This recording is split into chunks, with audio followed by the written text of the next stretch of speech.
Have you ever wondered what your aging parents might be keeping from you? In this video, we'll reveal 3 important secrets that many elderly parents choose not to share. Watch until the end to discover how these hidden truths can deepen your understanding and connection with your loved ones.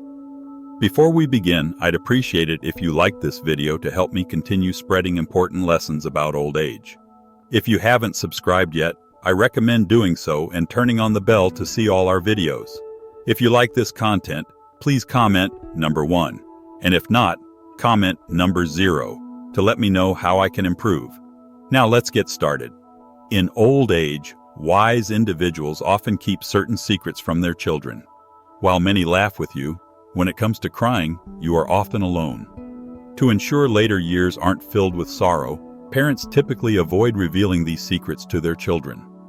Even one moment of indiscretion can turn a peaceful old age into a time of grief and confusion.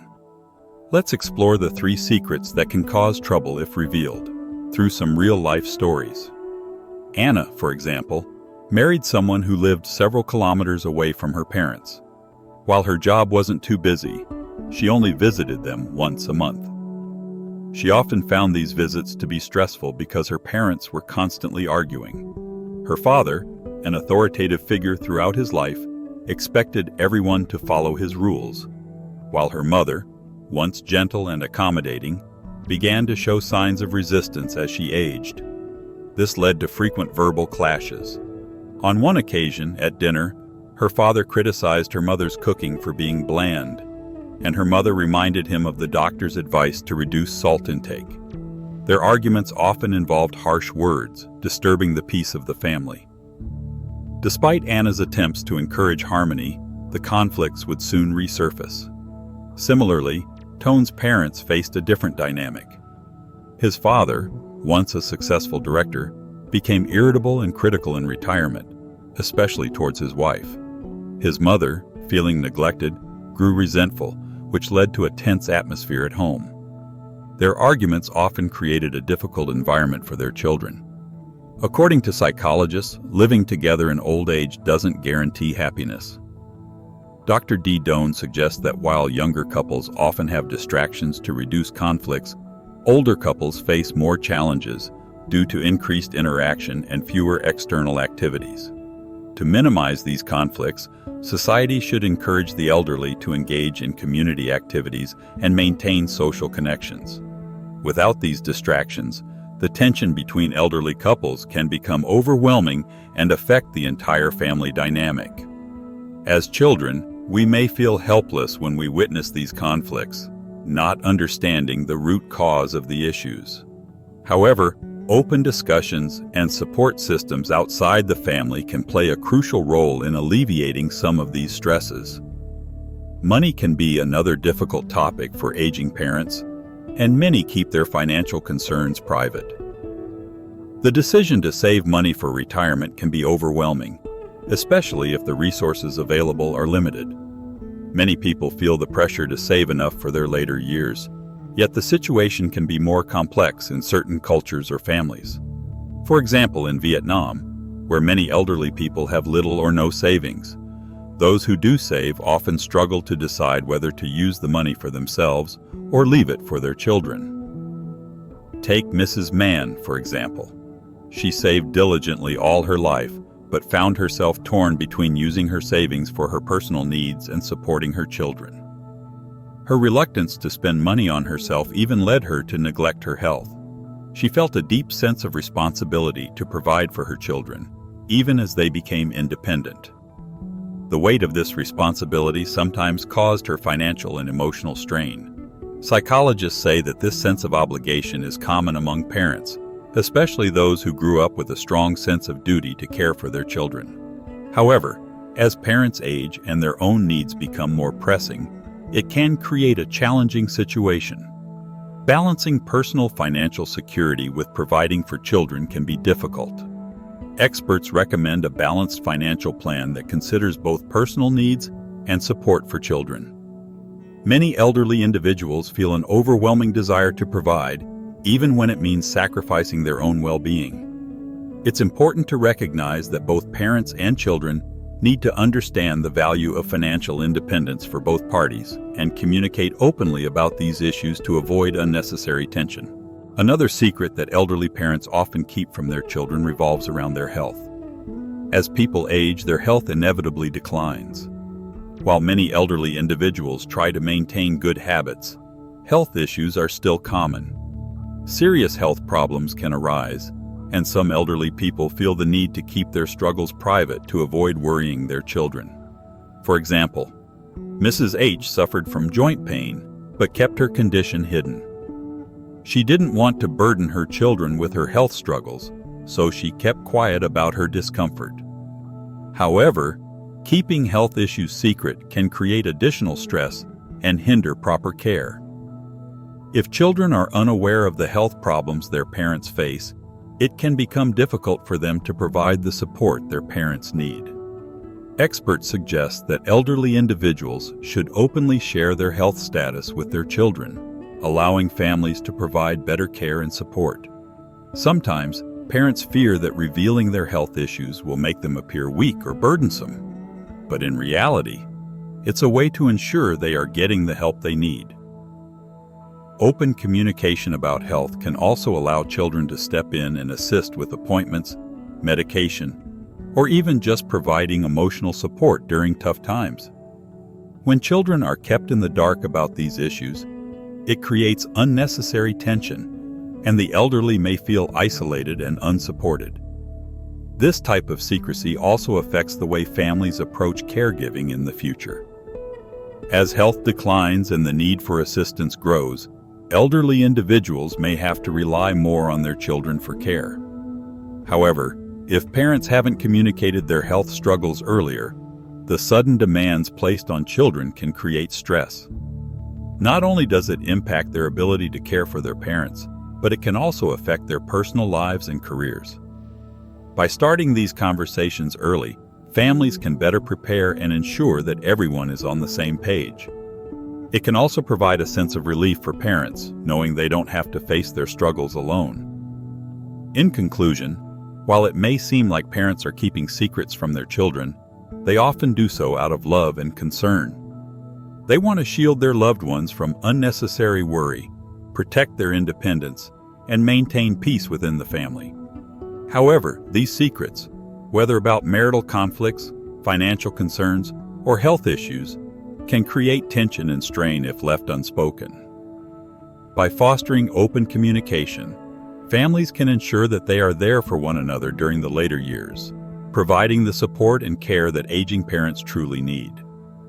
Sometimes the hardest part of caring for elderly parents is learning how to balance their desire for independence with the reality that they need support. By understanding the hidden struggles they face, we can approach the challenges of aging with more compassion and patience. Thank you for joining me in exploring these hidden truths. If you found this video insightful, please leave a comment, like, share, and subscribe. Your support helps us continue to bring you meaningful content. I look forward to hearing your thoughts and reflections on how we can improve the way we care for our aging loved ones. Keeping secrets about marital conflicts, financial status, or health can greatly impact family harmony and well-being in old age. These hidden truths can create tension, misunderstandings, and unnecessary distance between generations. Understanding and sharing these aspects is crucial for maintaining a warm family relationship and mutual support. Without these open lines of communication, families can drift apart, and vital opportunities for connection and care may be lost. Take Tio, for example. He has already blocked his parents on all communication channels. While I understand how painful it can be to feel neglected or misunderstood, I believe his parents still care about him deeply. Though their actions might have been hurtful, it's not fair to completely cut them off. Sometimes the wounds caused by family conflicts run deep, but there's always room for healing and reconciliation. The challenge is finding a way to mend these bonds. Ladies and gentlemen, just like fingers of different lengths, parents cannot ensure that every child is treated equally, especially in large families. Partiality may not always be a major issue, But if favoritism is too strong, it can lead to significant conflicts among siblings. These conflicts can affect the relationships between parents and children, causing a rift that is difficult to repair. In some cases, these tensions can even lead to estrangement and broken family bonds. Some children, feeling overlooked or neglected, may even cut off relationships entirely with their parents or relatives because they feel they haven't been treated fairly. This sense of unfairness can also develop into a mindset where children feel no obligation to care for or repay their parents later in life. The emotional cost of favoritism can be heavy, not just on the parent-child relationship, but on the entire family structure. That's why wise parents will always consider their actions carefully to avoid negatively impacting other family members. Striving for balance and fairness can prevent these long-lasting wounds and preserve family unity. In the final part of today's program, I'd like to share a touching story about a stepfather who came into my mother's life when he was over 50. Seeking companionship in old age, he wasn't particularly outstanding in any way, except for his cooking skills and his genuine heart. When I met him, I realized the true meaning of family. Initially, he seemed ordinary. His house was small, his pension modest, and he had just retired from an ordinary job. He had recently helped his son with his wedding preparations, and like many people in his situation, didn't have much to offer beyond what was in his heart. My mother agreed to meet him only out of courtesy to a matchmaker. However, what began as a polite meeting soon turned into something much more profound. When they first met, he told my mother, "Mrs. Lee, I know your condition is very good and you lack nothing. Honestly, I have nothing to offer you, but I'd love for you to stay and let me make you a simple meal." That meal was a bowl of soup with 4 types of vegetables and a pumpkin stew with meat. My mother enjoyed it so much that she didn't want to stop eating. Before she left, he told her, "If you want more, come back, and I can still offer you pumpkin dishes without any trouble." Despite meeting a few other people with better conditions, my mother chose him. The real reason she made this choice, though, was somewhat selfish. After spending more than half her life serving my father, she wanted to be the one cared for. This man, though ordinary in many ways, gave her that care, which made her heart soften toward him. Soon after, my mother and he came together, and the outsiders, including him, my mother, me, and his 3 sons, all had a meal together at a luxurious 5-star hotel. I had arranged this to show him my importance and status, but in truth, it was to display my own sense of superiority. When we were leaving the hotel, he gently told me, "From now on, we're family. If you want to invite me for a meal, just go to a roadside eatery. I can eat there comfortably and I won't feel guilty about spending money." His sincere words wounded my vanity. Competing with such a straightforward man who had nothing to hide seemed like trying to deceive a child with candy. It felt truly shameless. Yet, in his simplicity, I learned a valuable lesson about humility and sincerity. His care for my mother was evident. Every time she saw him, she spoke about losing weight in a light-hearted, happy tone. One day, during a family meal, I found myself telling my wife to learn a bit from him. She, who had no interest in learning to cook, was annoyed by my comment. He immediately stepped in to defuse the situation, saying, "I've achieved nothing in my life except cooking. You all are doing great things. Just come here to eat. Don't worry about imitating me." The next time we left his house, he packed leftovers for us. As he handed them to me, he said, "Don't praise my cooking anymore. Honestly, it makes me feel embarrassed. Every man can cook. I may be good at that, but in other areas, I'm lacking." On the way home, I recounted his words to my wife, who replied, "People like him are born to serve others." He was willing to bow down. His humility left a strong impression on me, and I could see that he was truly a man of deep sincerity and self-awareness. But despite all his qualities, he remained an outsider in many ways. When I moved to a new house, he came to perform a ritual to heat the bottom of the pot, a tradition for moving homes. However, when it came time for the meal, he didn't sit in the honored seat. When we couldn't find him, we called his phone, only to find it turned off. It seemed he had planned his departure once the guests had left. He returned home with the leftovers he had packed in containers, leaving my mother upset and feeling sorry for him. He turned down her offer to cover the expense of the meal, saying, "I don't see it as an expense. I'm used to it. If I were to feel sorry for something, it would be for wasting the money I earned." My mother felt some pity for him, but for me, his actions were heartbreaking. I didn't see him again after that, but whenever I think of him, I'm moved by his actions. His journey, however, did not end on a high note. As his health began to fail, he became increasingly weak, shedding tears more often than before. One day, he tried to slit his wrists with a razor. It took 5 hours of emergency treatment to save him. What was most unexpected was that his son, who rarely visited him, never came to his side.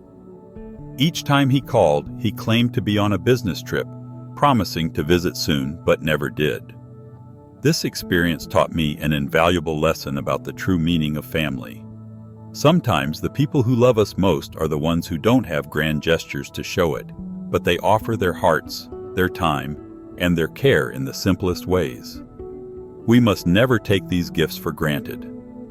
The story of my stepfather has reminded me that family bonds are not just about blood or status, but about the genuine care we show each other, regardless of circumstance. What surprised me even more was when my mother suggested to me that she wanted to leave him. They had never registered their marriage, so it was just a matter of parting ways and going in separate directions. My mother explained to me that she was getting older and could no longer take care of him. She couldn't do anything to help me either, but she also couldn't bring a disabled husband into our lives to burden us. This was the harsh reality. I didn't want my mother to be seen as the bad person, so I had to be heartless and play that role myself. I decided to be the one to tell him about the separation. It was a difficult decision. I remember standing there in the hospital room as he lay in bed, fragile and vulnerable. His tears flowed like rain as I struggled to find the right words. I had to be firm, though it hurt. "Uncle Dong, my mother is ill," I began. His eyes filled with sorrow, and he nodded, understanding that something was wrong. I continued, forcing myself to be as unemotional as possible. "You know, Uncle Dong, my mother is getting old. You've seen how she has treated you these days," I said. His tears kept flowing, but he didn't argue. He simply nodded in agreement. I pressed on, feeling the weight of the situation. "Uncle Dong, we still have to work. My mother isn't in good health. Do you think it would be okay if, after you're discharged, you go back to your own home? I'll hire a caregiver for you. Of course, I'll pay for it, and I'll visit you often." His response was not what I expected. He stopped crying, nodded repeatedly, and said gratefully, "If that's the case, that would be great. That would be great.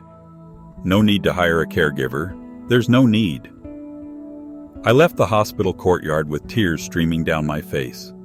I couldn't tell if it was relief or an unspoken guilt in my heart. I had done what I believed was right, but it didn't feel right. I hired a caregiver for him, paying for a year in advance, and arranged for workers to renovate his house. I tried to do everything with full responsibility, not for him, but to ease the unease in my heart. On the day he was discharged, I didn't go to pick him up. Instead, I had the company driver take him home. When the driver returned, he told me that Uncle Dong had asked him to thank me, saying that even his son hadn't done this for him. Those words gave me some comfort, but that comfort didn't last long. The cold days of spring and the new year felt dull without him at home. There was no one in the kitchen making all kinds of dishes for us. We ate our New Year's Eve dinner at a 5-star hotel, but we couldn't feel the warmth of the new year anymore. On the way home, my son said he wanted to eat carp for his grandpa. My wife signaled for him to stop talking, but he only became more insistent. "Why can't Grandpa come home for the new year? You're all so mean," he said. My wife, furious, slapped our son hard. But that slap felt like it landed on my face. My whole face swelled with pain. My son's words shattered the self-comfort I had built. In the rearview mirror, I saw my mother's eyes were red. It was clear that this New Year's Eve was lonely for her, too. I deeply missed last year, the year when Uncle Dong was still home. We were a warm, happy family, always built on the quiet sacrifices of one person. I wondered if Uncle Dong was spending New Year's with anyone. Did he miss us? Was he feeling sad not being home because of our neglect? After the first drum of the New Year sounded, I drove to his place. He hobbled to the door to open it for me. Seeing me, he smiled, but his eyes were filled with tears. Inside his cold house, I couldn't hold back my own tears any longer. I took out my phone to call his son, and after giving him a scolding, I started making dumplings for him. The caregiver had gone home for the holiday, but there were enough snacks by his bed to last until the 15th. In my heart, I also blamed my mother. The warm dumplings finally brought a little bit of New Year's warmth into his home. We ate the dumplings, and with every bite, more tears fell. On the early morning of the first day of the new year, I staggered out of his house. I had drunk some alcohol and parked the car under his building. I walked alone on the cold street, my heart full of desolation. My phone rang. It was my wife calling. "Where are you?" she asked. I lost my temper again. I'm at the home of a lonely old man. Do you understand what kind of people we are? When he could still walk, we used him. But now that he can't move, we sent him away. Has our conscience been eaten by dogs, and yet we still talk about morality and ethics? I was disgusted with myself as I walked down the street. I cursed myself harshly. I cursed until I was tired, without hesitation. Then I turned back, carried him on my back, and walked out. He struggled, asking me what I was doing. I firmly told him, "We're going home, Grandpa. We're going to love you back home." The happiest person in that moment was my son. He hugged and kissed Grandpa repeatedly, asking for carp, fried sticky rice cakes, and superhero cards. My wife pulled me into the room and asked, "Are you crazy? Even his son doesn't care about him. Why are you bringing him home?" I didn't lose my temper this time. I calmly told her, "His son did the wrong thing. That's his problem. We shouldn't use that as an excuse to abandon him. I don't expect you to treat him like your father-in-law, but if you love me, if you care about me, then consider him as part of our family, because in my heart he is family." She was silent for a while, and then she replied, "I understand." I could see that she understood more than just the words I said. My mother, too, cried when I spoke to her. She held my hand tightly and said she understood. She saw that Uncle Dong couldn't stand up anymore, and that she couldn't stay with him. But she couldn't deny that those moments were filled with care and concern, too. Reflecting on these hidden truths that the elderly often keep from their children, what stands out to me is the complexity of aging. We often overlook how challenging it is for the elderly to navigate their lives with love and wisdom. We may see them as burdens, especially when their health declines or when they need more attention than we are willing to give. But in reality, it's the quiet sacrifices they make that teach us the true meaning of family.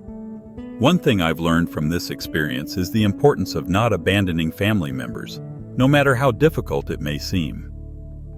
Family isn't just about convenience or comfort. It's about being there for each other, through thick and thin.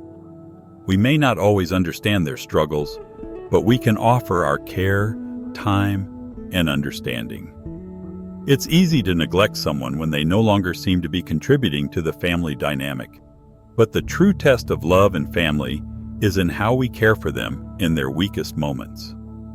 As I reflect on this journey, I ask you to think about your own relationships with your loved ones. Have you gained a new perspective on how the older generation navigates the complexities of aging? Is there someone in your life who needs more of your time and attention, even if it's not easy to give? What's one thing you've learned today that you'll bring into practice in your own life? Please share your insights in the comments below. If you found this video helpful, don't forget to like, share, and subscribe to our channel for more content like this. Your support means the world to us.